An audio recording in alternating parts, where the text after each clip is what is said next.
गाबोन एबा 15 अक्ट'बराव हरथामनि थाखाय थियेटार आइराखि खाग्राबारि जन्था गोजौ आरो गेजेर फरायसालिनि गेलेग्रा फोथाराव अदालगुरि जिल्लानि सिङाव थानाय खाग्राबारि दखरा एबसुनि बानजायनायाव बर'नि जाखांफुनाय मुंदांखा सावथुन मुलुगनि फावखुंग्रि पाम्पुलि गयारीनि थियेटार आइराखिखौ गाबोन एबा 15 अक्ट'बराव खाग्राबारि एबसुनि हांख्रायनायाव हरथामनि थाखाय जन्था गेजेर आरो गोजौ फरायसालिनि गेलेग्रा फोथाराव दिन्थिफुंनाय जागोन।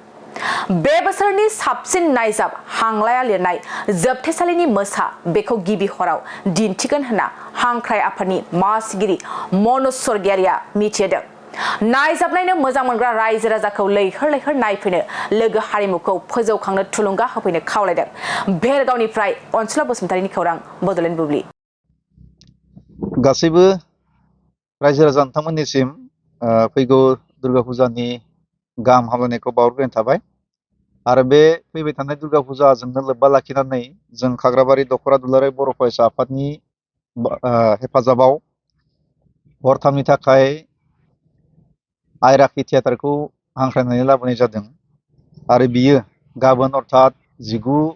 अक्ट'बरनिफ्राय लानानै 21 अक्ट'बरसिम जोंनि नैबे दखरा आफादनि लांगोनायावनो थानाय खाग्राबारि जनता गेजेर आरो गोजौ फरायसालिनि गेलेग्रा फोथाराव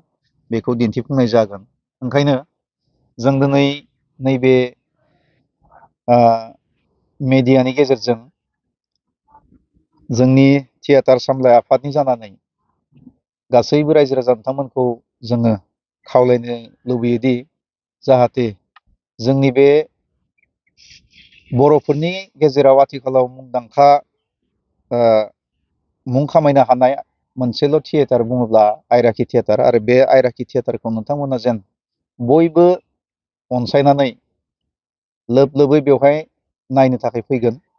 आरो हारिमु बर' हारिनि हारिमुखौ गोजौ फारसे दावखोलांनायाव नोंथांमोननि जि सहाय सहजुग बियो जाहाथे खम जानाय नङा आरो बेखौनो जों दिनै खाग्राबारि दखरा दुलाराय बर' फरायसा आफादनि हेफाजाबाव जि हांख्रायनानै लाबोजानाय जि आइराखि थियेटार सामलाय आफादनि जानानै जों गासैबो रायजो राजा नोंथांमोनखौ खावलायहरबाय। गाबोनो बे हरथामनि गेजेराव साबसिन मोनसे नायजाब जों बेखौ दिन्थिनो थाखाय जोङो आखायाव लादों आरो बेनो जाहैबाय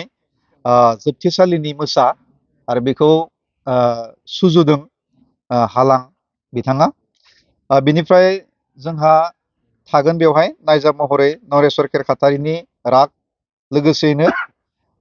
आइराखि थियेटारनि मानव गेदेर बिगोमा पाम्पुलि गयारीनि मनालिसा आरो खोब माने बे बोसोराव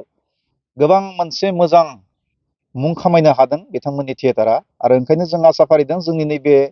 खाग्राबारि दखरा दुलाराय बर' फरायसा आफादनि बानजायनायाव जि दिन्थिफुंनो गोनां हरथामनि जि नायजाबफोर बेखौ नोंथांमोना लोब लोबै बयबो बाहागो लाफैनायनि गेजेरजों नायफैगोन आरो जाफुंसार होगोन बेखौनो जोङो नैबे थियेटार सामलाय आफादनि जानानै नोंथांमोननि सेराव गुरैयै खावलायहरनाय थाबाय। सावथुन मुलुगनिफ्राय बाहागो लागोन नामा होनना बुङोब्ला थारैनो नंगौ, बेवहाय गोबां एक्सपिरियेन्स हल्डार फावखुंगुर आरो फावखुंग्रि बिथांमोना बेवहाय बाहागो लादों। बुंनो थाङोब्ला थोंजोङैनो जोंहा आइराखि थियेटारनि बिगोमायानो सासे बर'नि मुंदांखा फावखुंग्रि पाम्पुलि गयारी। पाम्पुलि गयारी होनना बुङोब्ला दिनै बर' समाजाव रावबो सिनायै सुबुं गैया आरो फारसेथिं गोबां एक्सपिरियेन्स गोनां सासेबाव निरिबिलि बिथाङाबो बेवहाय माने मैखोम भाबै गाहाय रलखौ माने लादों आरो बे हिसाबै बेवहाय थानाय जायफोर माने फावखुंगुर निजोम बसुमतारी बिथाङा दिनै गोबां बिदि सावथुन मुलुगाव आगान होआखैब्लाबो बिथाङाबो सासे नैबे थियेटार जगताव बिथाङा सासे रोंखा राखा सासे फावखुंगुर होननानै जोङो दिनै मिथिनानै मोनो। दा ओंखायनो आसा फारिदों नोंथांमोननि सहाय सहजुग आरो बाहागो लानाया जाहाथे लोब लोबै बेवहाय नुजाथिफैयो बेखौनो जोङो सामलाय आफादनि जानानै गुरै खावलायहरबाय।